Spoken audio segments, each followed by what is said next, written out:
My fiancée Jocelyn has always been a thrill seeker. This year, with only 2 months to go before the big wedding day, I decided to surprise her with a trip out on water. We've always said that we wanted to do something this crazy, and I guess I figure, why wait another minute?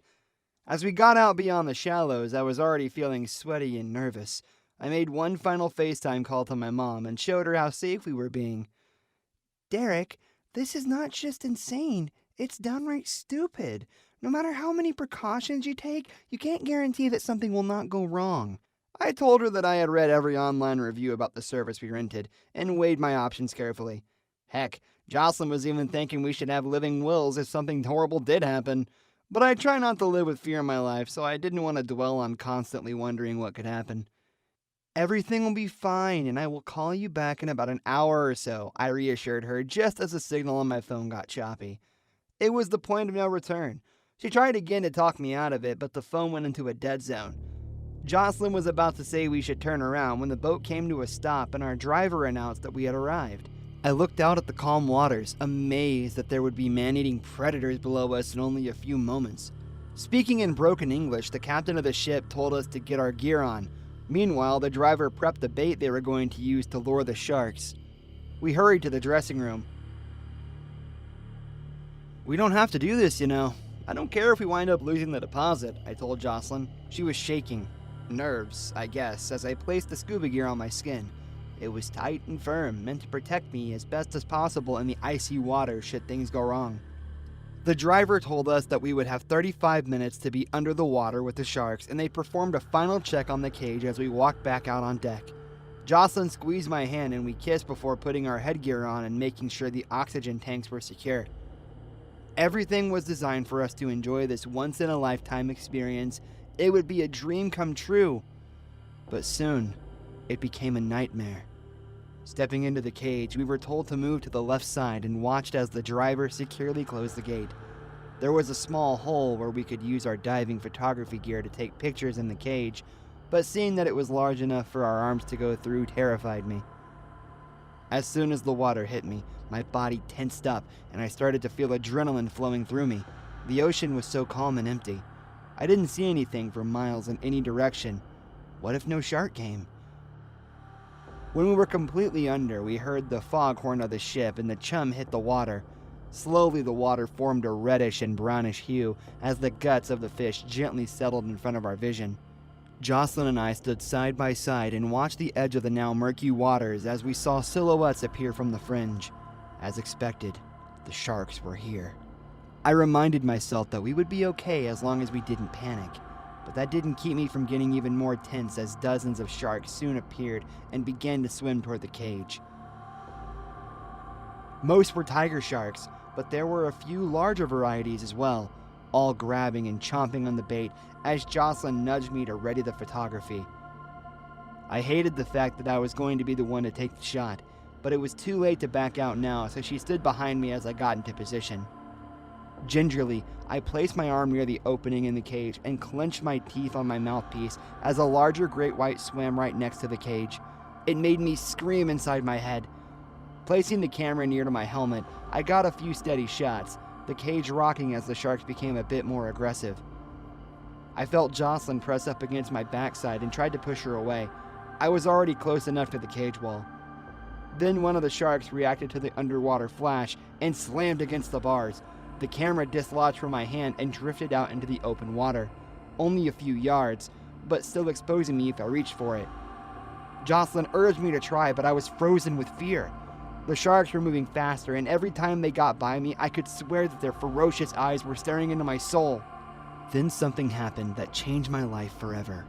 Jocelyn pushed me toward the open hole, my arm dangling from the cage. In that instant, I felt something prick at the edge of my leg. It felt like a blade, and I looked down and saw blood floating from the hole in my suit. I turned to look at Jocelyn, trying to figure out why she was doing this. Then I saw a fire in her eyes that made me freeze in horror again. And I saw a small pocket knife resting in her other hand as she held me against the cage wall. As the blood hit the water near me, it had the effect you would expect. The sharks went wild. One of them grabbed at my arm and snapped it backward. I felt my bones shatter as I was yanked toward the ocean. Jocelyn kept me against the wall as the sharks kept ravaging my arm, every fiber of my being trying to find a way to fight this. They were on me from all sides, grabbing at my flesh, the water getting bloodier by the second, my whole body shaking in agony as I wailed against her. I looked at the cage door, an insane idea hitting me. I didn't know any other way to survive. I reached down and grabbed the latch, and the cage door floated open. Because of the pressure she exerted on me, Jocelyn tumbled out. I held onto the cage door and forced her past me into the swarm of sharks. I was almost backing out as I forced the door shut and pulled my broken arm into the cage. I watched in front of my eyes as the sharks surrounded my fiancée and tore her limb from limb. The boat hastily pulled me up, realizing the emergency. As soon as I was out of the water, the driver hurried to the cage and screamed in a panic at the injury to my arm. "Where is the other? The lady? Where is she?" They asked me frantically. I was too busy trying not to bleed out, and then I fell unconscious. I woke up in a hospital bed about 2 hours later. My arm was amputated. They told me that Jocelyn had survived as well, but suffered even worse injuries than me. I called my mother immediately, and she was filled with tears as I recounted the story. "Jocelyn tried to kill me, Mom. Why would she do that?" I asked, but she didn't have an answer, and I never got one.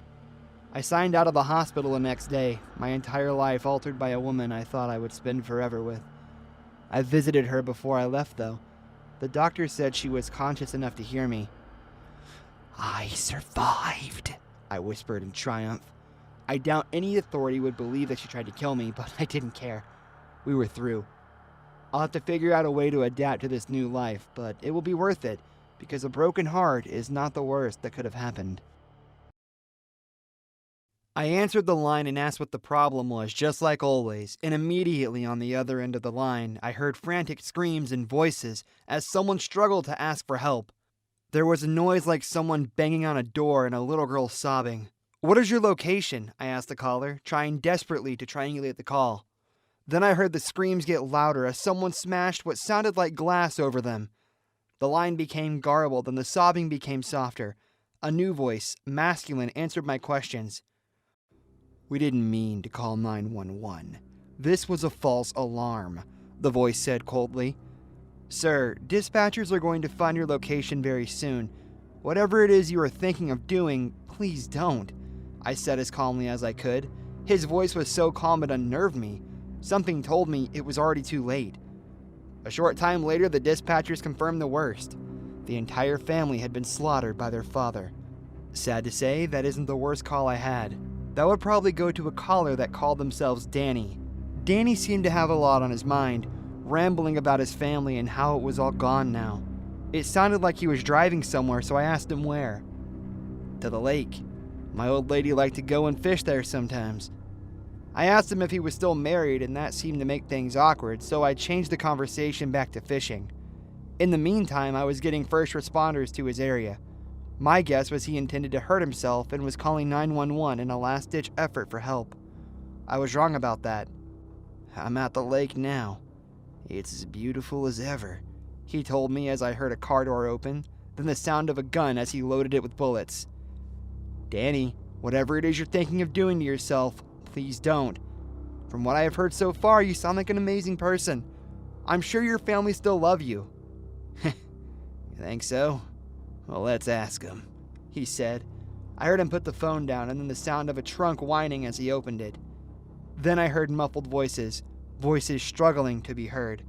He held the phone close enough I could hear him rip duct tape off his wife's mouth. "Dear, the 911 operator says you still love me. Is that true?" Danny asked her.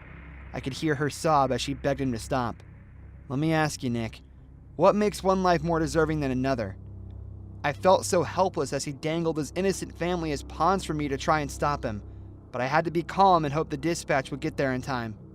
"Well, Danny, I'd like to think that there is no correct answer to that question. To me, all life is equal. You're a good person still. You haven't done anything to change that." I heard him laugh. "Oh, really? I doubt you'd say that if I told you some of the things that I've done already." I knew he was toying with me, so I told him that sometimes we make mistakes. It always is a learning process. "You aren't going to hurt your family, Danny. That's why you called me."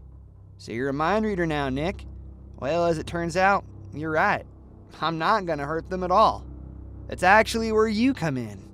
I couldn't even feel my body as I struggled to understand what he was implying. I won't have any part in this. Police are on their way. You still have a chance to stop this, I told him. I think you mean that you have a chance. You see, Nick, I didn't just call 911 by accident. This isn't my first rodeo. I called about, 9 months ago. My brother was about to commit suicide, and he talked to someone who was supposed to help him. Talk him down. He was attacking his family, and someone called 911. Then he told them it was a false alarm, but the dispatcher refused to give up. I think you remember it well, don't you? My blood was ice cold. I remembered that call very well. Like I said at the beginning, this job has gone crazy, but I never thought that the two worst calls of my career would overlap like this. What are you trying to tell me, Danny? I said. I knew what he was saying. He was saying, it took some time, but I figured out who that person was. You, Nick. You were the operator, and so I decided to find a way to plan revenge. What happened that day was beyond my control, I told him. Trust me, I understand, but don't worry, you will be in full power this time, as you get to hear your own family speak and beg you to stop. He paused, and I listened to a familiar voice. Nick, please don't listen to this madness. Amber Jane. AJ for short. My sister. She's a feisty one, but I tracked her down.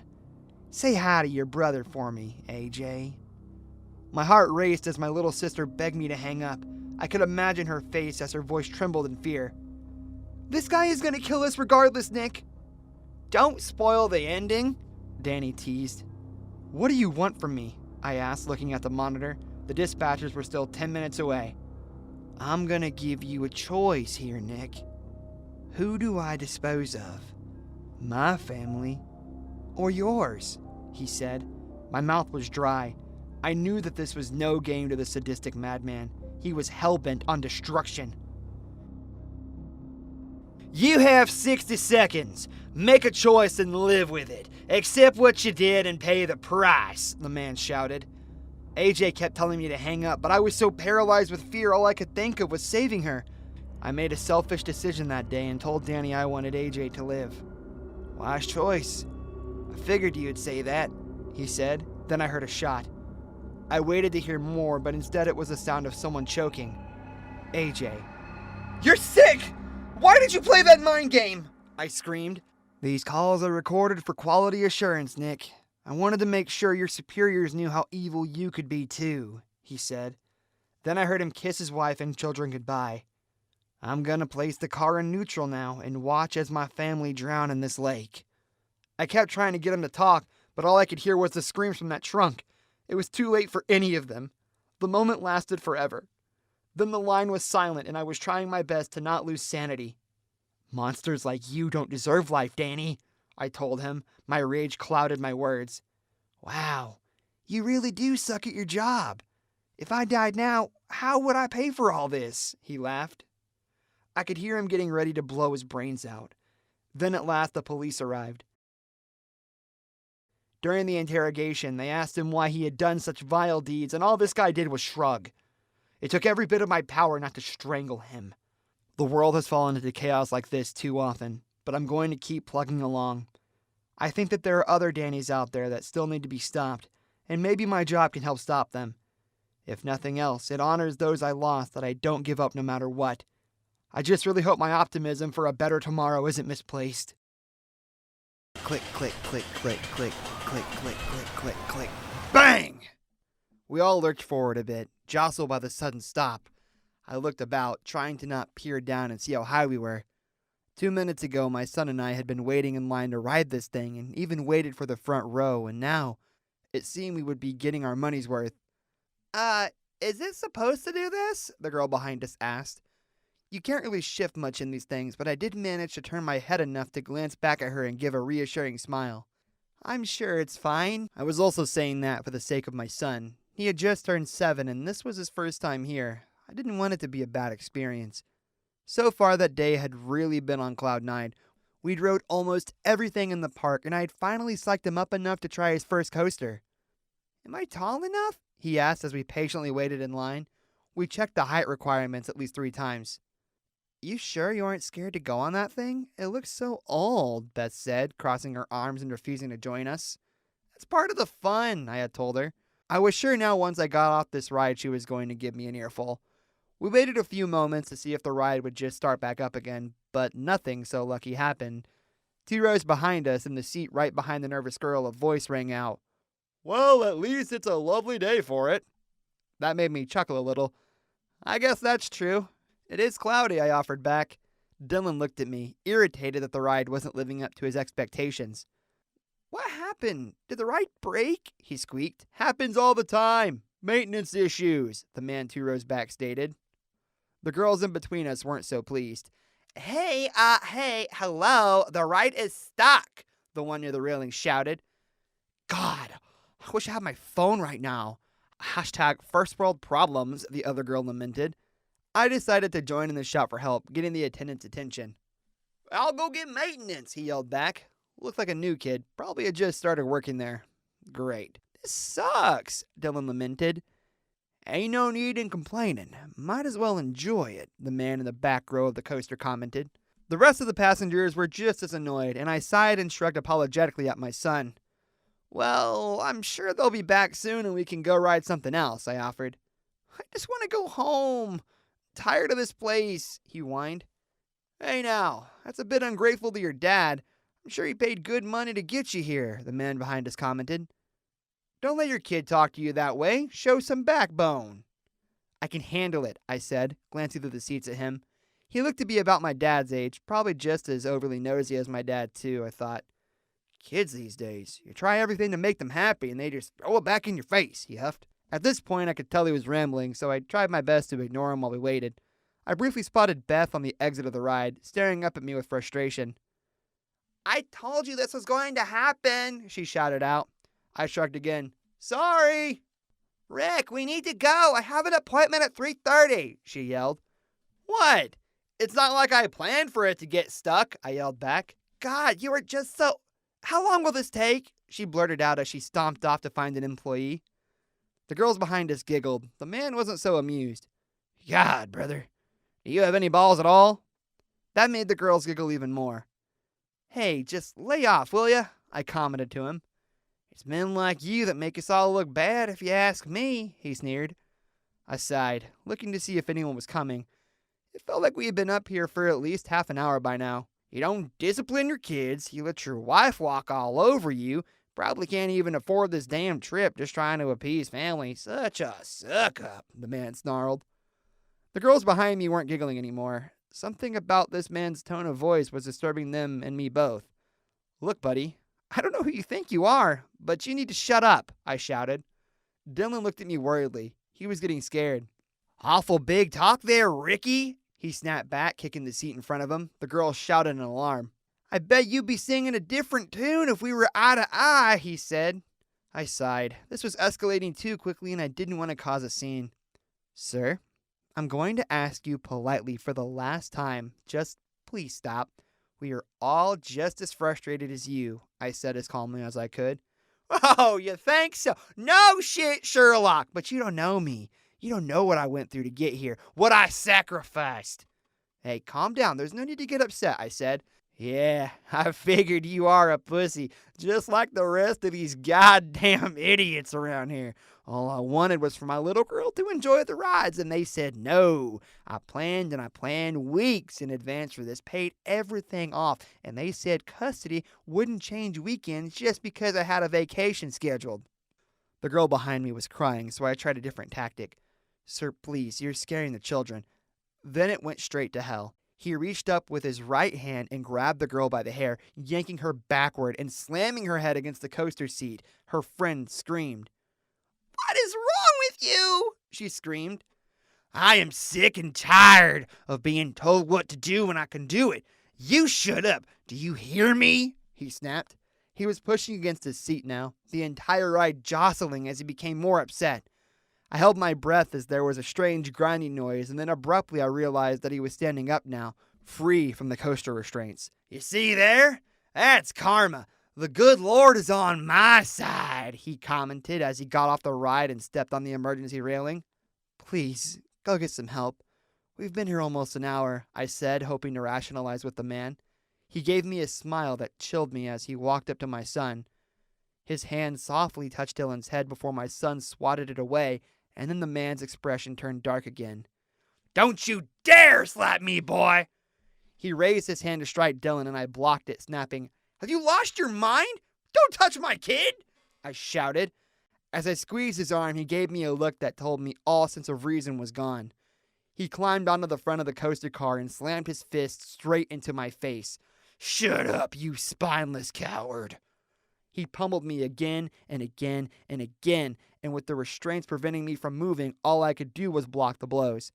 I heard Dylan and the girls scream and cry as he finally got worn out and wiped the sweat off his forehead. The rest of the passengers were equally terrified by his sudden outburst, and by what he might decide to do to them. He walked toward the girl sitting behind us, laughing this weird belly laugh that made his entire body jiggle. "You remind me a lot of my little girl. It's a shame she couldn't be here," he said as he reached for the girl's arm. "Don't touch me!" she screamed. "Don't chalk that way to your elders!" he snapped as he pinned her to the seat. I kept trying to get the seat I was in loosened. It started to come up as I heard the girl scream, and I tried to not imagine what this man might do next. Finally, the seat frame came up and I stood up, grabbing him backward. "Get your hands off them!" I shouted. We both fell onto the tracks in front of the coaster, and I felt my foot get snatched in between the metallic pieces of the track. The older man tried to attack me again, hitting me all over my body as I heard the passengers scream louder. They were shouting for help as I tumbled over near the edge. I was close to being pushed off. "Nobody is gonna push me around," the man shouted. Then the entire ride began to move forward again. I hung onto the edge as the man turned around, and this time it was him that screamed as the coaster hit him and crushed him. Smashed on the track, the ride kept going forward, pushing him toward the height of the first coaster hill. Then I heard him scream even louder as he fell. I didn't bother looking down as I climbed to safety. A few minutes later, security came to help me down. I met the coaster at the exit and hugged my son and wife. Beth apologized for getting upset, and I calmed Dylan down for the traumatic experience we just had. "Sorry about the whole mess. We're offering everyone a free skip-the-line pass for the rest of the day," the maintenance manager told us, passing the coupons to us. But they closed the park not long after that, so it's not like we could use it anyway. For a bit of context, I work as a flight attendant for a private business airline. This started on Tuesday. I had just finished handling safety guidelines for our latest flight, and I was going to start offering beverages when I heard it. It was gentle and soft, like a coo. I remember asking my coworker, Alice, if someone had brought their kid into first class and I just wasn't seeing it. Not that I can think of. Did we miss someone?" she asked me as I stirred the coffee for a man in the third row. When it happened again later that day, I stood up from my assigned seat and looked around. Again, there wasn't an infant to be spotted on the flight. This time it was a wail, and it was the most haunting cry I'd ever heard. "Bruce, did you hear that?" I asked, grabbing the arm of the air marshal beside me. He took off his free headset and frowned. "Sorry, Rach, I was in another world." "What was it?" he asked.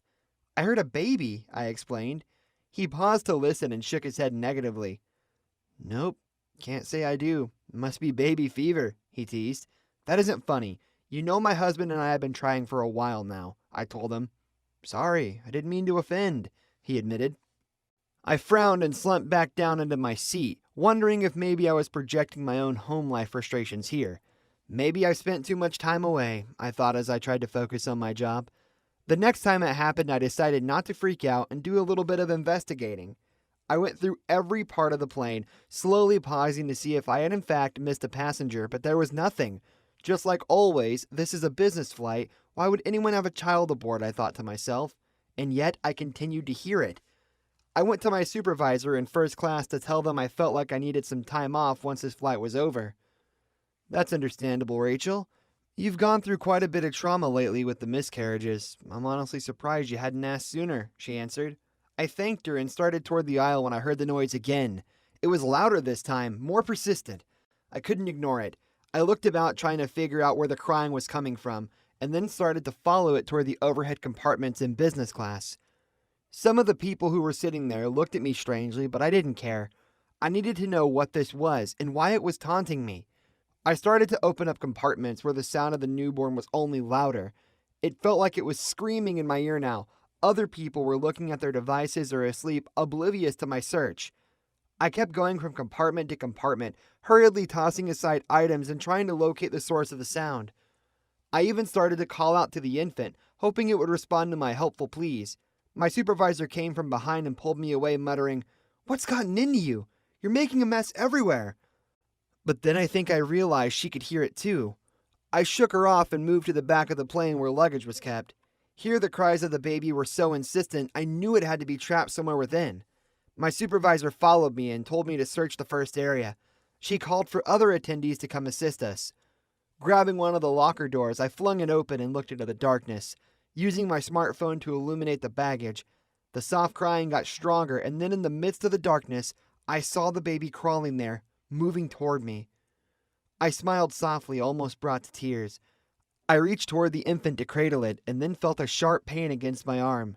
Behind me, my supervisor was holding a syringe against my skin. I blacked out shortly after that. When I woke up, I was back at the front of the plane. My supervisor told me to see the nurse on board. "What about the baby? What happened?" She looked at me as though I were insane. But I knew I heard something, and I remembered what we found. I didn't dare ask her again when I recalled what she had done before. She was hiding something. I went to Alice, the nurse, and told her I was just feeling tired. "Stacy said you were hearing things?" she asked. I tended up and lied. I claimed I didn't hear a thing. "Well, she said you were causing a commotion in third class and she was forced to sedate you." "Listen, I think once we land that you need to take some time off," Alice told me.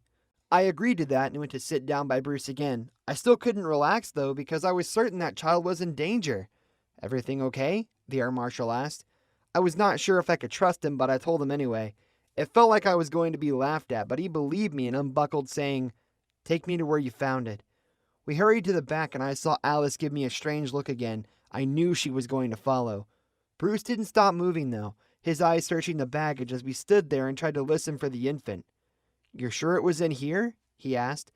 I pushed bags aside and made my way to where we had found it before, but there was nothing. "She must have given it something to keep it quiet. We need to search all of these," I said with a hoarse voice. I was sure I was going insane. "Marshal, I think we can agree that doing so would be a violation of these passengers' privacy," Alice said as she stepped into the cargo hold. "What did you do with the baby?" I snapped. She laughed and looked at Bruce. "I knew you were unstable, Rachel, but this is a completely different level." Bruce was hesitant to put his hand on his taser, but was it for her or me? "You have to believe me, Bruce. She's kidnapping this child," I told him. "I'm about to have him restrain you if you don't calm down," Alice told me.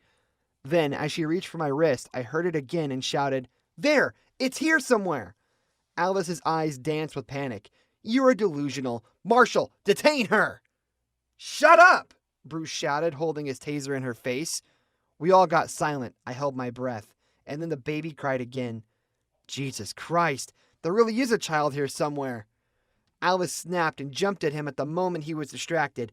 I hurried to grab a heavy bag and slammed it against her to help him up. The taser rolled across the floor. Alice grabbed it and lunged for me. Then I pushed a few bags on top of her head, and she screamed in pain as she was pinned to the floor. "Tell us where it is now!" Bruce shouted. Alice gave us the tag number, and we hurried through the baggage toward the cries. It was inside a pet carrier. I hurried and unzipped it, scooping the baby in my arms to make sure it was all right. It was fine. Scared, but fine. Bruce held Alice with cuffs and took her to the front as I told him to get the nurse. We landed about an hour later and gave the child a full exam. The drugs Alice had given them wore off, and we were all relieved to find out the infant would be fine. Later we discovered that this child was not the first one Alice had attempted to smuggle back into the country. It was from Thailand, and she was selling them in trafficking rings across Europe. It was enough to make me sick. I stayed with the infant until it was time for our next flight, and then I called my husband and told him the entire crazy story. "That's the scariest thing I ever heard," he admitted. Then I felt a tinge of fear as I dared to ask a question. "We've tried to have our own. Maybe we should look into adoption?" So something good came from this nightmare, and hopefully we saved hundreds of other children from the same fate. We'd been driving for nearly 18 hours straight, a holiday trip that wasn't planned. Our goal was only about an hour away, and Dad was determined to make it there. But then the roads were closed due to inclement weather. "Does the GPS show a different way?" he asked. Mom was half asleep, hardly coherent, and he passed me his cell phone, but service was patchy at best. "I think we'll just have to call it a night here," Mom muttered as she pointed to a rest stop that some of the 18-wheelers were pulling into. "Are you kidding? We are almost there." Dad ignored the road signs and drove off the highway on the curb, going against common sense to get to our destination. It was a gamble that didn't pay off. 10 miles down the road, the weather really was bad, and we couldn't even see the highway. Even he had to call it quits now. "Cell phone service is dead. Well, everything is out here," my brother said, peering out across the white wilderness. The air was cold and eerie, making it seem like everything had suddenly frozen in place. But amid the pale frontier, I spotted a motel, or at least the dim lights of their sign. "We will have to pull in there. It doesn't look too great, but it's the best we can do," I said. As we got closer, we saw that the building looked abandoned, and likely had been for a while. There were broken windows and graffiti, litter everywhere, and vines growing in between cracks of the pavement. My brother Marcus was commenting about how this would be the perfect place for a crime. And that prompted Mom and Dad to begin to bicker. "This is your fault. We should have just pulled over when we had the chance. At least we would be around other people," she snapped. "I thought we could make it, okay?" Dad replied. "So once again, you go charging into something, not even bothering to worry about consequences. Did you even think for 1 second about the rest of us?" It went on like this for about 5 minutes until Marcus complained that he was tired. We all were, and it seemed just like that. The fiery conversation was over. Dad pushed a button on his seat to recline it as far as he could and commented, "We'll be fine here anyway. No one is going to come out here and bother us." He crossed his arms and closed his eyes, all while Mom was giving him another deadly glare. When it was apparent that their argument was over, she told Marcus to reach into the trunk from the middle console and grab some blankets. "It's probably going to get pretty cold in here tonight," she advised. It took a little bit of wiggling, but Marcus did as she asked, and about 10 minutes later we were as warm as we could be given the circumstances. Outside our little suburban vehicle, the snow kept falling, and it suddenly occurred to me how alone we were out here. It was definitely a very creepy feeling. "I wish we could be at Aunt Mel's," I complained. "I'm sure they're all worried about us and thinking the same thing, but there's nothing we can do about it now, so let's just rest up, Mom suggested. I wrapped the blanket tighter around me, trying not to shiver as I closed my eyes. Sleep in this forsaken wasteland wasn't going to be easy. But I realized it also wasn't impossible given how exhausted I was. Gradually, as I watched the gentle snowflakes fall, I closed my eyes and called it a night. But the night wasn't done with me yet. A few hours later, Dad was snoring and Marcus kicked me and muttered, "Hey, you awake?" "I am now," I said groggily as I realized Dad's snoring was probably loud enough to wake the dead. "Mom got some earplugs out of the trunk. You think maybe there might be some in this place I can snag?" he asked. I looked out toward the dark building, the eerie stillness of it all making me think he was crazy to even consider going out there. "It's too dangerous. Could be all kinds of wild animals out at this time of night," I told him. "Don't be a chicken. I just want you to watch the door while I run and check," he said as he grabbed his cell phone for a light. He eased his door open and trekked across the snow before I could object. I watched from the car as he crossed over and entered the abandoned motel, an overwhelming chill in the air as he disappeared from sight. But this wasn't due to the dropping temperature. I just felt extremely frightened to be in such a place as this. Something could go wrong very easily here, I thought to myself. And then, something did. As I was staring toward the door, trying to catch a glimpse of Marcus, 2 piercing headlights came over the top of the road that led into the abandoned motel parking lot. Someone else was taking the path less traveled. It occurred to me that someone must pay the electric bill to keep the billboard lit, and that was an odd thought given how isolated we were. I realized as it got closer it was likely due to the heavy snow and the darkness that they couldn't see us and watched as it pulled alongside the abandoned building. I heard the soft squeal of tires and then the engine shutting down. I'm not sure how I knew. Maybe it was that strange sixth sense we all get sometimes when we know something bad is going to happen. But I felt it just as the engine died. This driver wasn't supposed to be here. But then again, neither were we. Had they seen us? Probably not, given how dark it was outside. So, what were they doing here? I saw a figure jump out of the driver's seat to the snowy parking lot, just a shadow in the blotch of white. Whoever they were, they didn't look like they were lost. They had come here before, I realized. I scanned the store for any sign of Marcus. He was taking too long, I thought. Had he even heard the truck drive up? The driver stepped out of sight near the fuel tanks on the opposite side of the station, just as I spotted Marcus moving out of the front door. I was relieved for a moment as I opened the door and motioned for him to hurry. He looked spooked and listened to me, but slipped halfway across the lot and fell face first into the snow. As he did, he shouted at the top of his lungs like he had broken something, and it made Dad jerk up just for a moment and hit the horn on our car.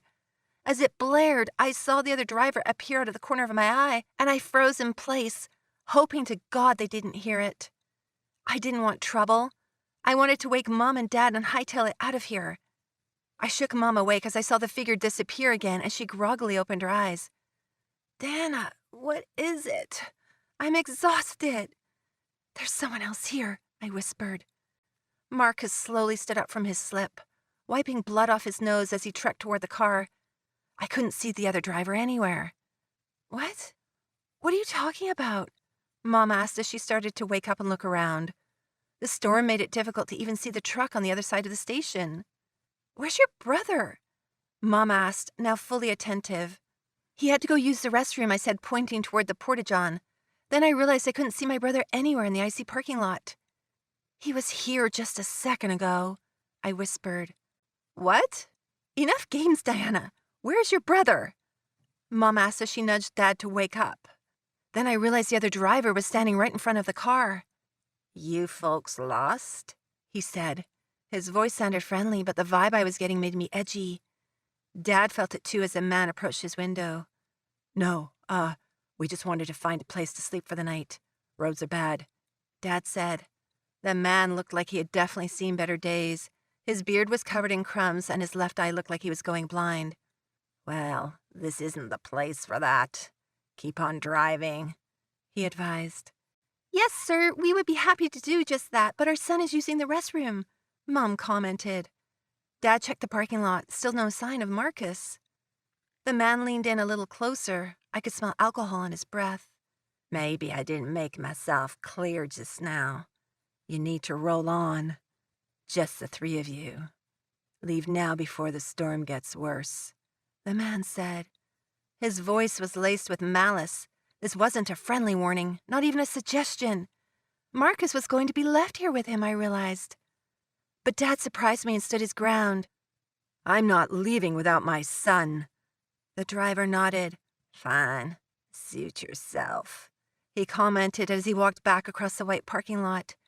It seemed like the cold didn't bother him at all. He climbed back into his cab, and as he did, I asked, What do we do? He must have taken Marcus, I commented. I'm going to look for him. Maybe he got lost in the storm, Dad said as he climbed out.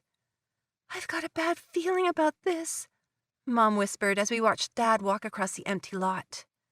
A moment later, the trucker turned on his engine. Was he preparing to leave? Maybe I had misjudged him. He started to rev his motor and kept an eye on Dad. My heart suddenly dripping. No, the driver was about to do the unthinkable. Before I could even react, the 18-wheeler started to drive forward. Mom immediately started to honk the horn, causing Dad to stop in his tracks.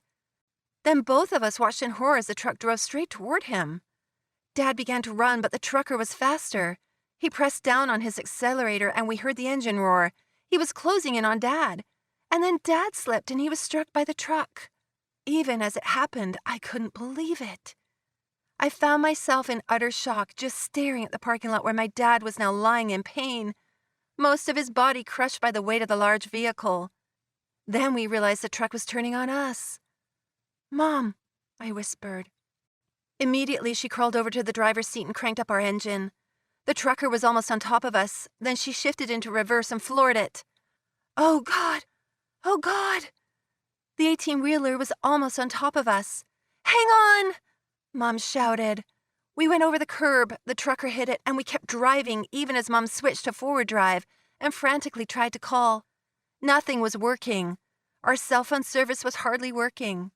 I could barely see the truck in the distance, but I didn't feel safe. My dad was dead.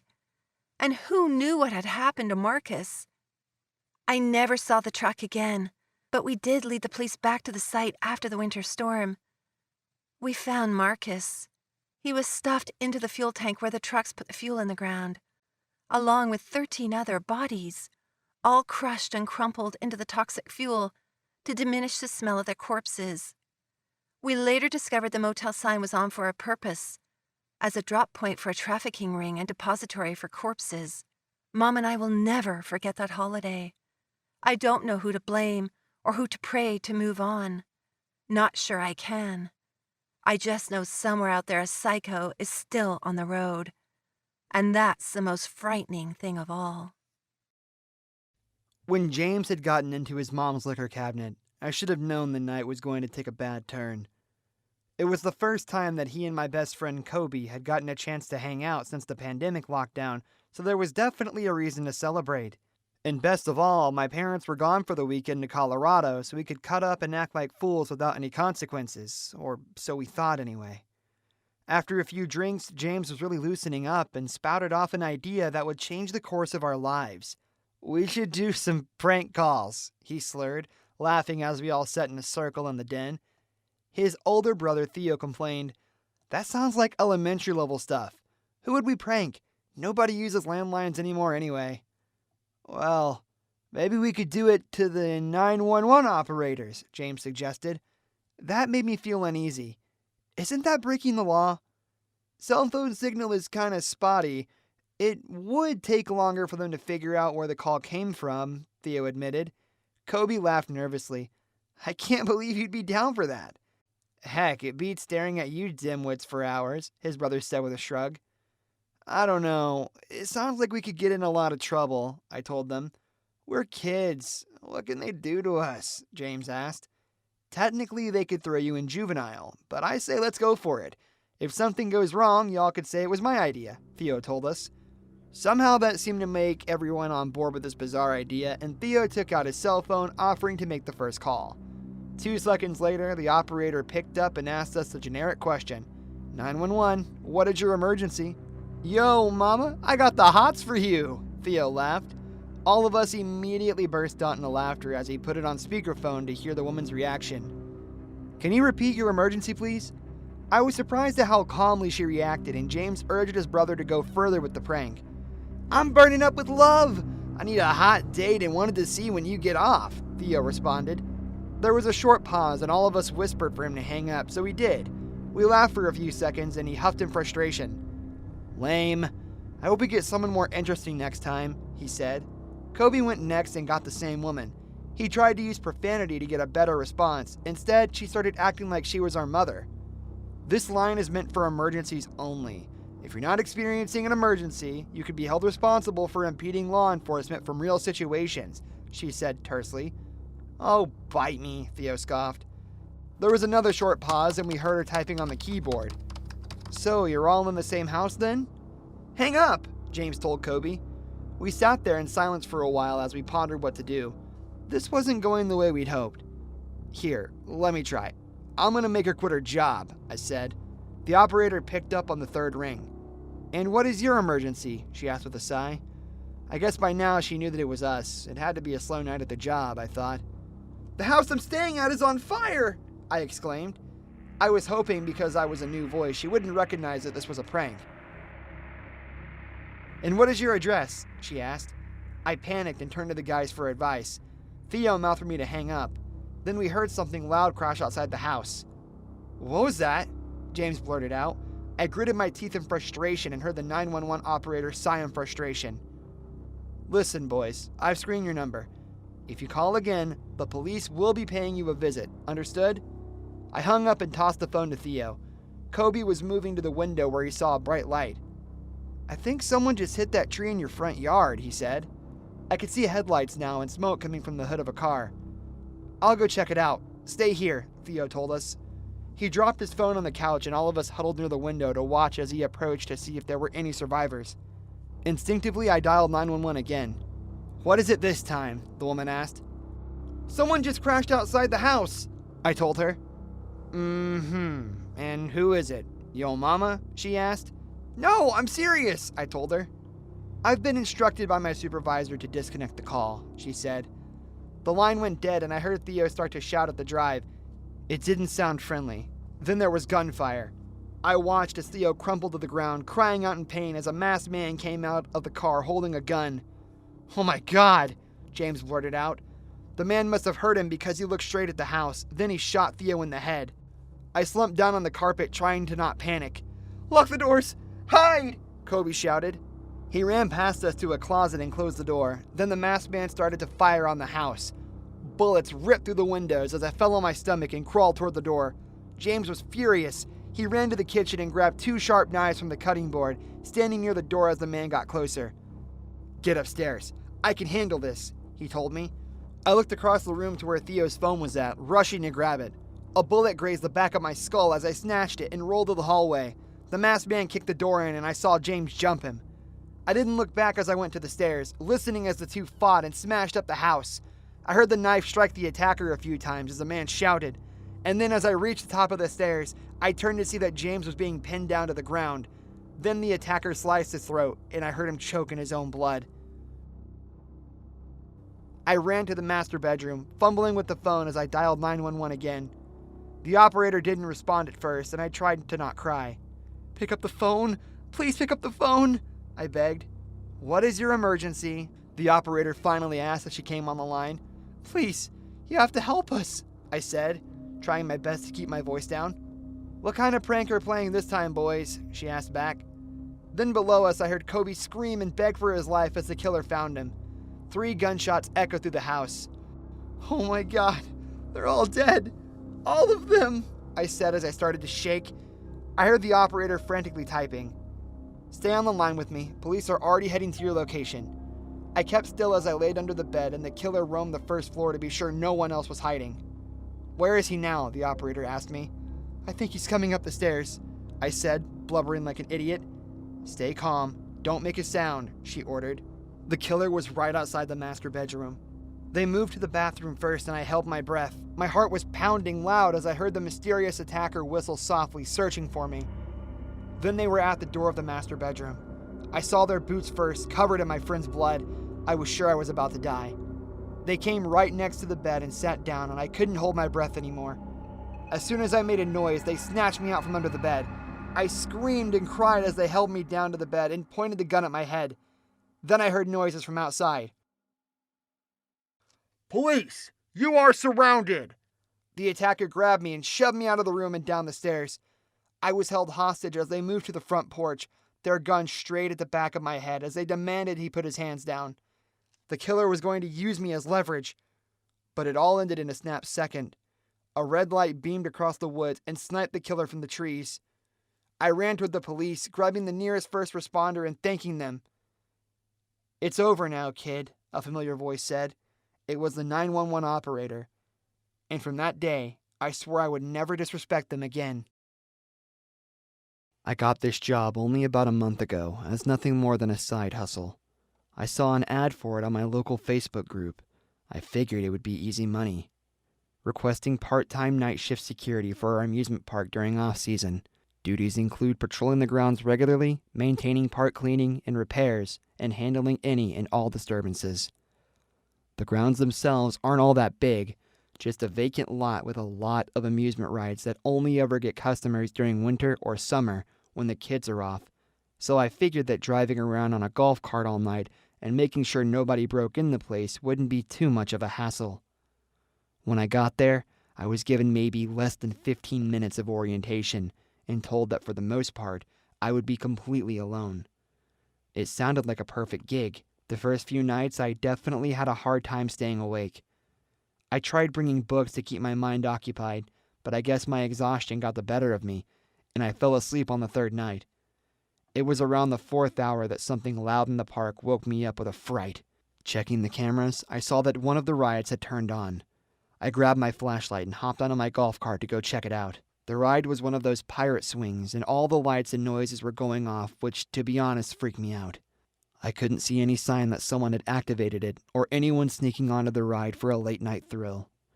I went to the nearby operating station and shut it down, wondering if someone might have turned it on to distract me. Then I saw off in the distance another attraction came to life, and I cursed to myself. I got back on the golf cart and drove to the funhouse, thoroughly checking the exterior before warily entering the main door. This place was a typical horror fest with strange drawings and bizarre costumes at every turn, but I couldn't see any hint that there was someone hiding here. I was certain that I saw two figures running about in the haunted house maze, but I never could get a decent look at them. Then, just when I was about halfway through the second floor of the house, the generator died and I was in total darkness. I used the dim light of my phone to slowly push my way past weird-looking stuffed animals to find an exit. It took probably 20 minutes longer than I had hoped for, which I knew meant whoever had just stirred up the place was long gone. When I got back to my cart, I was dismayed to discover that my tires had all been slashed. At least that confirms I'm not alone out here, I thought, as I tried to get a good look at the area around me. There wasn't a soul in sight, but I got the uneasy feeling that I was being watched. I started walking down the main thoroughfare, keeping my eyes trained on the alleyways or behind the attractions as I went. Every little noise made me jump and feel paranoid. I was sure that I was being followed. Then I reached the main plaza where the large Ferris wheel was located, along with the fountain, and the power came on again. Water shot up from the ground randomly and soaked me, causing me to drop my phone. When I heard the screen crack, I cussed myself out again and hurried past the water whirl to the Ferris wheel. The entire gigantic contraption began to turn and churn, and I heard voices. Someone was there, but once again, I couldn't see a thing because of the lights and how high up they were. I wasn't entirely sure what was happening, but this all felt like an elaborate prank to scare me for no reason. I went over to the generator again and shut it off, but this time it didn't obey. There must be a secondary generator somewhere, I realized, as I walked further down the thoroughfare. The noise of the wheel and commotion would surely attract the attention of any passerby, and probably get me fired, since I knew management could check in via satellite. I decided to take drastic measures and find my old taser in my car. It was a long walk, but I was mad because these pranksters were trying to frighten me for no good reason. When I confirmed that the electrical charge was set, I marched back to the central plaza and shouted to whoever was on the Ferris wheel to come down. There was no response, so I decided to try and climb near some of the carts and get a better view. I stood by the loading zone with my taser, ready to stun any idiotic teenager that tried to jump scare me and make them pee in their pants. But that isn't what happened at all. Instead, much to my surprise, on the third cart I found a dead body. I was so stunned I didn't know what to do and stepped into the cart as it kept twirling about, and we rode back into the sky. It was a young girl, probably 17 at the most, and it looked like she had been taken advantage of and then killed here. It was difficult to say how she had died, but there was a lot of blood. I realized I even got some on me. As I reached the top of the Ferris wheel, the power abruptly shut off, and I looked down across the empty amusement park. What in blazes was going on? Then, in the distance, I saw police lights coming toward the park. They drove into the parking lot, and I could see them rushing past the attractions to my location. It was too blurry to be sure, but it looked like they had their guns drawn. Then, when I couldn't be sure where they went, the ride activated again, and I fell forward straight onto the dead body. I did my best to not gag as I was covered in their blood and sat motionless until I was at the bottom where the ride came to a stop and I was greeted by armed police. "Put your hands where we can see them," they demanded. "I know what this looks like, but it's a big misunderstanding," I told them. Then I saw someone near the controls to the Ferris wheel and recognized it as my trainer. They had a stony expression on their face as I pointed to them and explained I was a new hire. A new hire that knew how to manipulate the equipment and kill. "It's a good thing I came to check on you tonight before you wiped the video feed," my trainer responded. I was confused about what they were implying, and the police took me off the ride and into custody as I demanded to see the footage. I realized that it had been my trainer who had killed this poor girl. I've been chasing them around this amusement park all night. Check for yourself. They did, and I was astonished to find that not a single frame of feed revealed my face. Instead, it showed someone in uniform pursuing the woman from location to location, stalking them, and then killing her in the Ferris wheel. Every single time the killer made certain to not show their face, but they were wearing a uniform identical to mine. My heart dropped as I realized the real reason I got this job so easily. "You set me up to take the fall for this!" I shouted, trying to grab them. The police held me back and said they would take me downtown for further questioning. As I was led away, wondering if I was insane or just out of luck, I looked back at my trainer. They gave the faintest of smiles, knowing that I had just given them the chance to murder. Our town has been plagued by chaos. Worst of all, the killer will call 911 and let us dispatchers hear what happens as he takes the life from his victims. When we arrive, it's always too late. No survivors, and no evidence to suggest who it might be. My sister told me that at her church, attendance has gone up since 19 people have been killed. She's been a church worker herself for almost 33 years. "I ain't sure whether to thank the Lord or the devil," she joked. I told her not to worry, and that the police were on top of things, but honestly, I knew better. Everyone was scrambling, and no one was safe. Things got worse before they got better, because the killer became more attached to the idea of a servant of God. This led to what I was sure was their first big mistake when they decided to let us hear their voice. "What would you like us to call you?" I asked. "Azrael, the keeper of the abyss," the caller responded. It sounded like a male voice, probably mid-20s. "It is time to reap more souls. But first, I think that we need to hear a confession," the voice said. Then I heard another voice. It was a man sobbing. He said he won't hurt me if I tell you what happened," the man said. "Then tell me, as long as you agree that you are bothering to get a confession, will there be absolution?" I asked.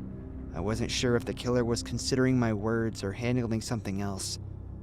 "He says that there will be," the man said as he tried not to cry. "My confession is that I cheated on my wife.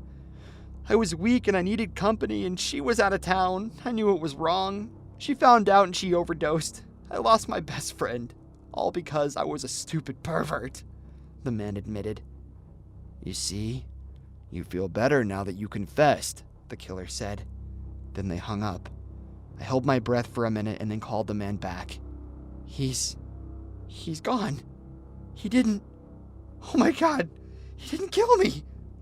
I didn't want to tell him that it might have just been luck that got him, or maybe the killer had changed his MO.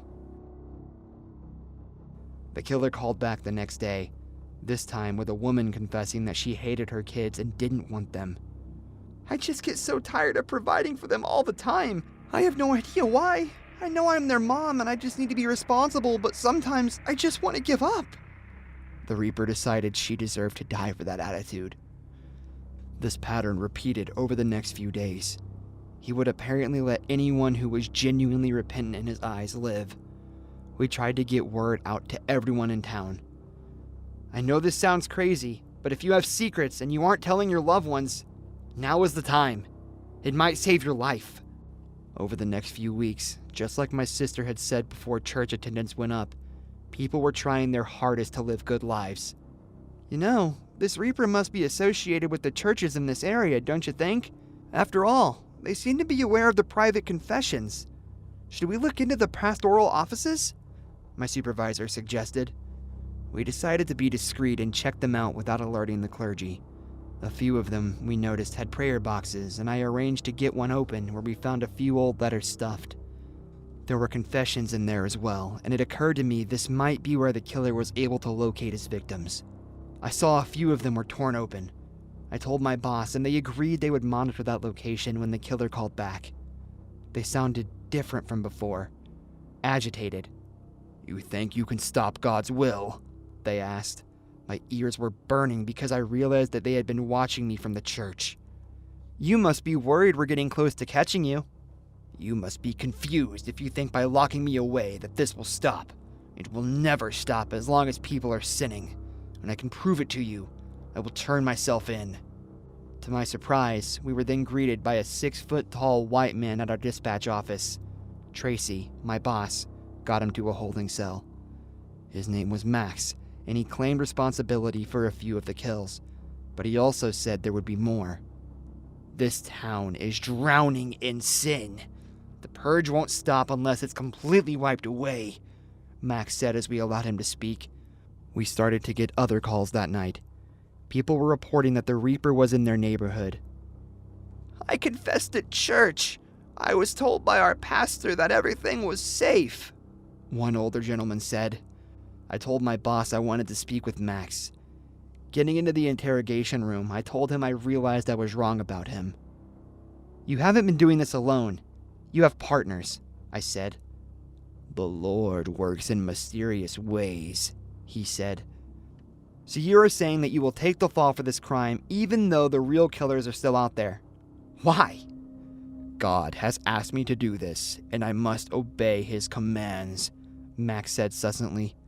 He refused to answer any further questions. He didn't ask for a lawyer either. Over the next week, things got better because of people actually trying to avoid the wrath of the Reaper. It was weird. I had a conversation with my sister about it and asked if God would really approve of this sort of fear. They ain't sinning, so I guess the devil said he did the job for the good Lord this time, she laughed. People have died, and your churches haven't done anything to help any of them. We can't help that we are sinful. It's going to happen to the best of us, I argued. I wasn't trying to have a theological debate, but it surprised me she didn't seem too concerned. Either they will realize they need to obey, or the good Lord will do whatever needs to be done. Simple as that, boy, she snapped back. Her words troubled me as I went to confession that evening and told my own pastor how I felt. These Reapers are ruling by fear. They claim to be doing it all for God, but I don't see how that's possible. I hate God if this is how he operates, I said. That night, as I was lying in bed, someone broke into my house. I heard them come in through the window downstairs, and I reached for a bat under my bed. I wouldn't do that. It will only make things worse, a voice at the edge of my bed said. A masked woman was standing there holding a gun to me. We heard your confession, James. It's time for your absolution, she said. The pastors have been working with you? I guessed. Then she passed me a bag. I opened it and saw that there were wads of cash inside, and a sick feeling overwhelmed me. I realized that none of this was about salvation. It wasn't who was repentant or not. All these people wanted was money, and if you couldn't pay, you were dead. Times are tough for the house of God. Give your unholy belongings to the church, and no harm will come to you, she said, confirming her connection to the church. I don't have anything, I admitted, and then I made a devil's bargain. But I do operate the 911 call center most nights. I know where people live and how they work. I know more confessions than the precious pastors you steal from, I said as I sat up. I can get you what you need, from the people that deserve divine punishment, I told the masked woman. She liked that idea and knocked me unconscious before she disappeared. The next night at work, someone said I had a gift for me at my desk. It was another letter from that prayer box. Dear James, we look forward to working with you and fulfilling God's will. Don't disappoint us. I crumpled the letter up and tried to get to work, but I knew if I wanted to live, I would need to fulfill my end of the bargain. I put my headset on and got the first call. I recognized it as my sister's voice. She was complaining about some kids in her area, and I sighed in frustration. This line is for emergencies, I told her. Well, maybe you have a way of contacting those people that handle these things. Angels of God, you know. I know you hear from them from time to time, she said. You know about the Reapers, don't you? I asked. And you're asking me to send them to kill these children? I shouted. I was sickened by her words. She laughed. The Reapers are doing God's will. You can't stop it. No one can, she responded. And then I was reminded of my own twisted deal with the Reapers.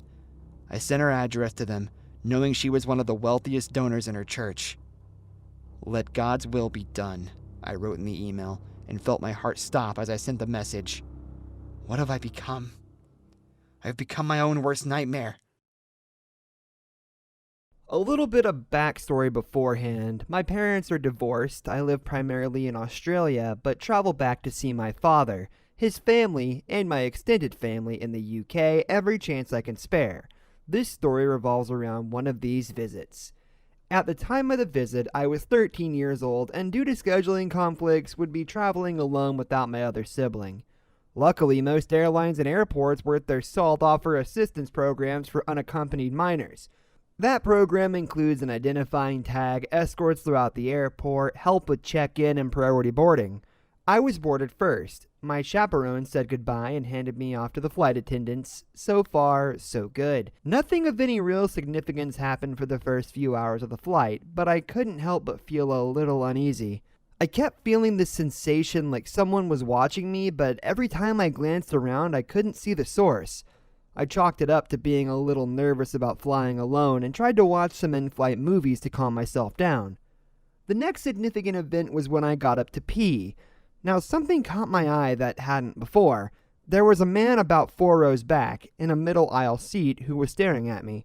He wasn't making much attempt to hide the fact that he was looking at me, and out of shyness, I just looked down and broke our stare and tried to ignore him.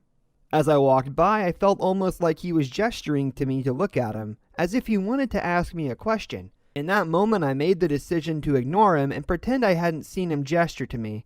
My mother has always been very safety conscious, and I credit her with giving me a healthy suspicion of strangers. She made it very clear that while I was traveling alone, I didn't have to answer to any other adults but my chaperones, and that if someone tried to talk to me or make me do something for them, I had permission to ignore them or report them to the airport staff. So that's what I did. I walked past him, went to the bathroom, and walked back to my seat with my head down. I can't verify whether or not he kept trying to get my attention because I was a little freaked out to look back. All I can say is that my creepy "you're being watched" senses kept on tingling as the flight went on. These bad feelings all came to a head during the sleeping hours of the flight. For those who haven't traveled international long hauls, the sleeping hours are for people to sleep by simulating nighttime in the plane. This means no trolley service, dim lights, and all the airline screens are shut off. I was very groggy and sleep deprived at the time. I probably should have tried to get some rest, but I couldn't get comfortable and was trying to ride out my time watching movies. This is when he approached me. He put a hand on my shoulder and squeezed. Then he said something that I didn't hear with my headphones on. I removed them and turned to give him my groggy but full attention. "Sorry, will you come to the back of the plane with me? Please." Have I done something? No. I would just like you to come to the back of the plane with me. He crouched down to be at eye level with me. Glancing back to the end of the plane, which is dark behind a curtain and the only bathroom is vacant. I have money. He pulls out a wallet and shows me a wad of cash. If you'd like some. I just want to talk to you at the back of the plane. It'll just be for a moment. I'm very confused as to what to do when this is happening. Looking back, I remember feeling annoyed, less afraid of danger, and more irritated at being asked to stop watching a movie and do something. Due to my tired state, it wasn't connecting that I might be in danger. I was just being asked to talk to this guy about something. I wonder if he might have convinced me with a little more prodding, but luckily he didn't get any further. A woman behind me, who I realized later was listening in for the entire conversation, pulled down her eye mask, leant over between the seat gap, and said, "She isn't interested. You need to return to your seat right now, or I'll call for the flight attendant." I have never seen a man move so fast. He tucked his wallet away and scurried back to his seat, slid on his eye mask, and rotated away from us so we wouldn't see his face. She turns her attention to me and says, "If he comes back over, you wake me up or call for the flight attendant. If you need to use the bathroom, use the one in the center of the plane. It's more well lit." And she reaches through and rests a hand on my shoulder. I give a thank you, and she leans back in her seat but keeps her eye mask off, shooting looks in the man's direction. Near the last few hours of the flight, I didn't feel uneasy or like I was being watched anymore. The woman, who was traveling with her 2 kids, keeps leaning in and asking me questions about where I'm going, who's picking me up from the airport, etc., etc. When she discovers that I'm meeting my extended family at the terminal, her face clears and she offers to walk out with me to the baggage claim. We land, get off the plane, and when I saw my father in the arrivals lounge, I wave her a fond goodbye, say thank you, and walk off. As for the guy, I have no idea what happened. The encounter was so bizarre and short that I might have just discarded it from my memory immediately. Looking back, though, I always feel apprehension and dread at what his intentions were. I have some theories, but I'm glad I didn't get put in a position to find out. To the woman who saved me, you're my hero, and I only wish I could thank you properly for looking out for me. To the man who propositioned me on a plane, let's not meet again.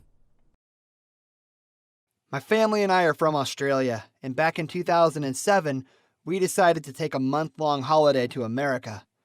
We traveled from LA up the West Coast and then back down through Nevada. We did this by renting a car and doing the whole vacation road trip style.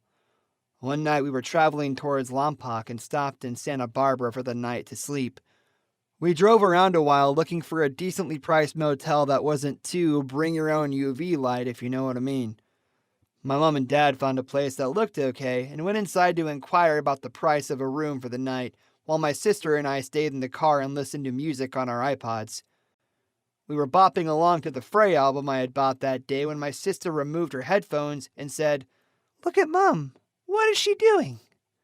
I looked up out the window and can see into the reception of the motel and see my dad talking to the manager and my mom displaying very cold and odd body language. She's usually very friendly with staff everywhere, so this was odd for her. "What's wrong with her?" I said to my sister as we kept a close eye on them. My mom was standing behind my dad with her arms crossed and looking around the place as if she was on guard or something, as if her hypervigilant senses had kicked in. After some time, my mom and dad get back in the car and discuss what to do about staying the night. My dad stated we wouldn't find anywhere cheaper for the night, and he was hungry and ready for dinner, so we better just stay here. Plus, it was the last room available, so we would have to make a quick decision. To his dismay, my mom disagreed. "I don't like this place. I have a bad feeling," said my mom. My dad argued on, getting more and more irritated that my mom couldn't explain what she didn't like about the place, until my mom finally snaps and yells over my dad saying, "We're not staying here!" "Fine," my dad says as he starts the car and backs out of the motel driveway. At this point, my sister and I are looking at each other like, what the just happened? But we stay quiet as Mom seems on edge. Anyway, we end up finding a place to stay that Mom approved of and bunkered down for the night. In the morning, we are all bustling around the motel room getting ready for the day when my dad turns up the TV to hear a news story about a shooting at the motel my mom didn't want to stay at. Turns out, about 15 minutes after we left, a couple walked in and booked that last room, and the man that was behind them shot them because they took the last room. We all turned to look at my mom, who was standing there wide-eyed watching in horror. "I told you I had a bad feeling about that place," she said to my dad, who was pretending not to listen. Moral of the story is, always trust your gut, or better, your mom's gut. After you've been a 911 operator for a while, you'll notice immediately that there will be repeat callers. Typically, it's people who are lonely and battling depression and have no one else in their lives to talk to. At first, I was always by the book and told these people they needed to talk to a professional therapist or something like that. I tried my best to not get too involved in whatever mess they were trying to clean up. I'm not sure why that changed with one caller, but maybe it was because I had gotten so used to his calls. His name was Gabe. He had a tendency to call on Thursdays. At first, he was always complaining about his neighbor, but then we found everything was fine and his neighbors were an elderly couple in their late 80s. Not exactly what would qualify as abusive partners, because even if they were physically violent to each other, I imagine they would wind up hurting themselves in the process. After that hazing, my boss told me that Gabe was a chronic depressive and usually had mood swings when his meds were low. Basically, a harmless, lonely guy that just needed a friend. I don't know why, but I thought I could be that friend. I know they say we're supposed to keep the line open for emergencies, and I would sometimes tell Gabe that I needed to go, but then he would always threaten that he might hurt himself, just to keep me on the line. The policy was that we weren't supposed to hang up unless we were positive it was a prank or that the person was not in any immediate harm. Our tech doesn't let us trace calls or anything fancy, and since he usually called when it was a slow night, I admit that I would pass the time just chatting. "I just wish I had someone like you in my real life. If Jenny hadn't walked out on me, things would be so different," he said. He talked about his ex-girlfriend a lot. Have you talked with her recently? I asked. Sometimes he said yes, but today he said no. It's the same old song and dance. She says she loves me, and she says sometimes when you love something, you have to let it go. What kind of nonsense is that? He asked. Women are a mystery, I admit it, I told him. What do you think unconditional love is, Sam? He asked me. For some reason, the question caught me off guard. His voice was different, too, and it sounded a bit more frantic. I guess that would be when you love someone no matter what, like your kids, I said. Don't have kids, Sam, but you do, right? 2 girls? He asked me. You have a good memory, I told him. And you would do whatever you could for them, right? That would be real love? Gabe asked. These are strange questions, Gabe. It sounds like something is on your mind. Well, of course there's something on my mind. It's Jenny. And you know why she broke up with me? She's pregnant. Is the child yours, Gabe? I asked. I wasn't sure I wanted to hear the answer. I honestly don't know. I'm sitting outside her house right now telling myself I should work up the courage and talk to her, he replied. You should. It might give you the closure that you're looking for, I told him. You're a good listener, Sam. Thanks. He hung up the phone, but before he did, I heard what sounded like a gun being loaded. That distinctive clicking noise they make. I went to take a break, feeling a weird, unsettling feeling in the pit of my stomach. I was sure that Gabe was going to do something crazy. The next call I got confirmed it. I've been shot! Oh my God, my baby! The woman was frantic and trying not to hyperventilate. Then they dropped the phone. I could hear muffled breathing and the sound of gunfire. It was all I could do to not scream. A familiar voice came on the line. It wasn't mine, Sam.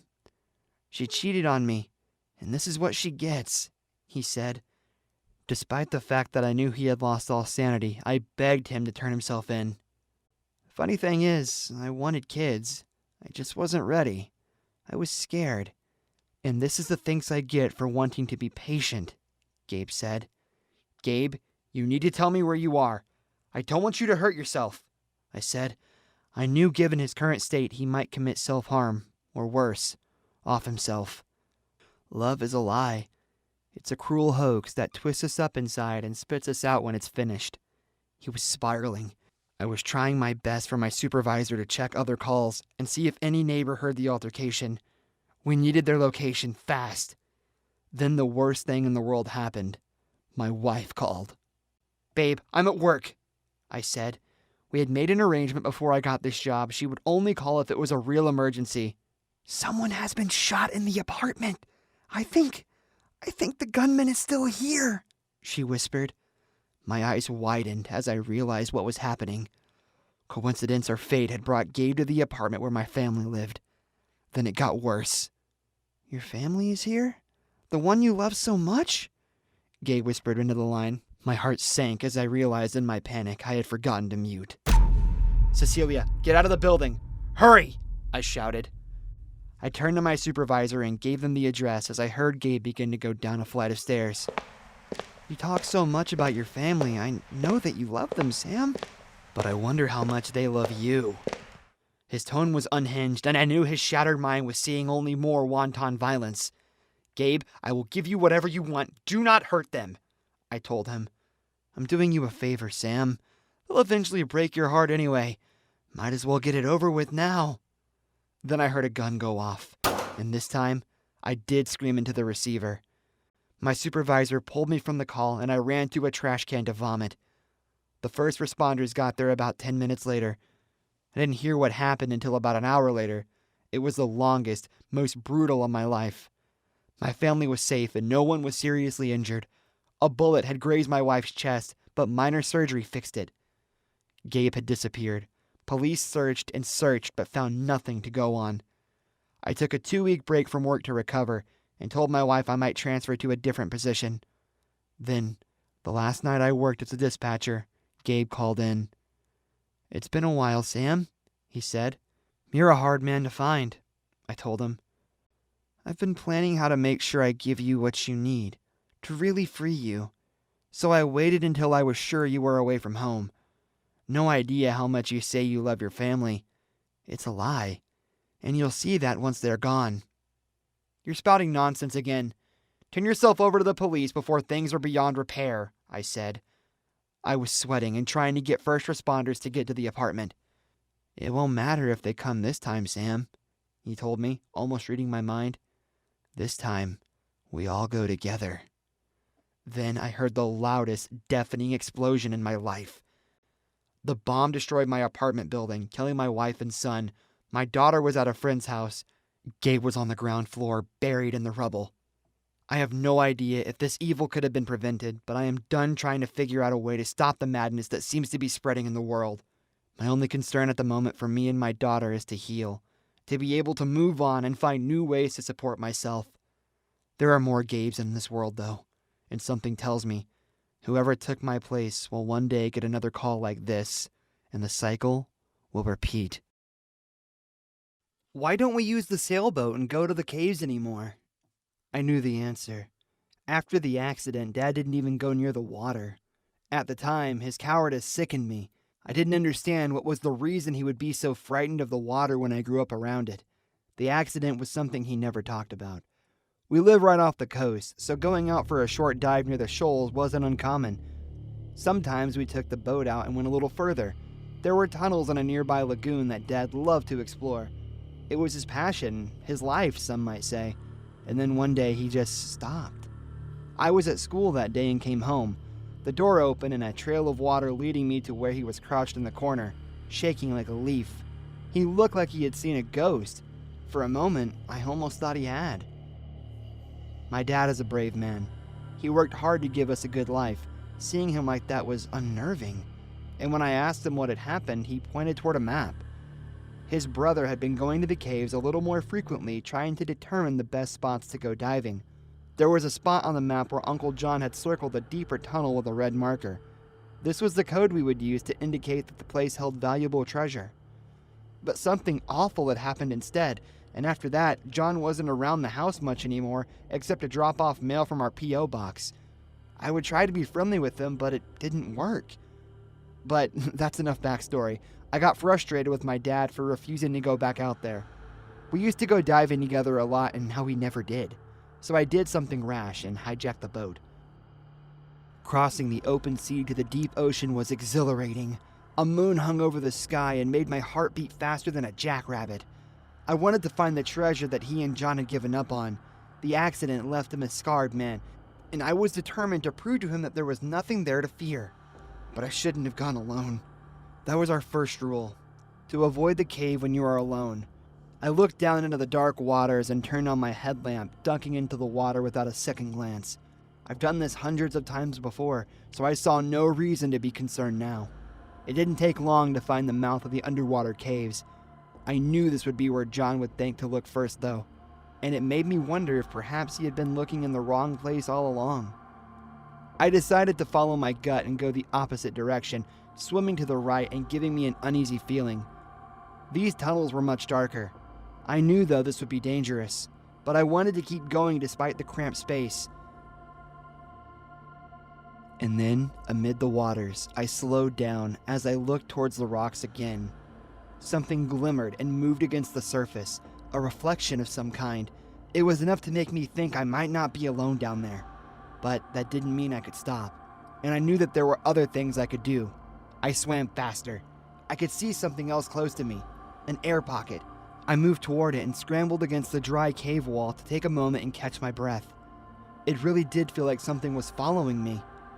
I stayed against the cave wall and waited. The dark waters were so still. Across the water, on the other side of the rocks, another diver emerged from the lake. They can't be here for pleasure, I thought as I saw what they were wearing. It wasn't for casual diving. Sleek, thick material that was as dark as night covered every part of their body. And as I watched in hiding, I realized they weren't alone. Another figure emerged, this one hauling a large black bag from the back of their small dinghy. The bag was large enough to keep a body inside it, I realized as I tried my best to remain unseen. I knew the moment they saw me, I could be dead. They were talking amongst themselves, their voices carrying in the narrow cave as I slowly descended into the water. You're sure no one will come here? We own this lagoon, and Chance isn't going to disobey me if he knows what's good for him. I felt my blood get cold as I hurried to swim in the other direction. These divers knew my name, and it didn't take much for me to guess why. The voice I'd heard was my father's. I was under the water now, trying my best to not panic as I navigated toward the entrance. It was so deep I couldn't hardly see anything. Then I heard the second man shout, and the next thing I knew, the two of them were firing shots into the water. I hugged a rock and used it as a shield, trying my best to remain perfectly still.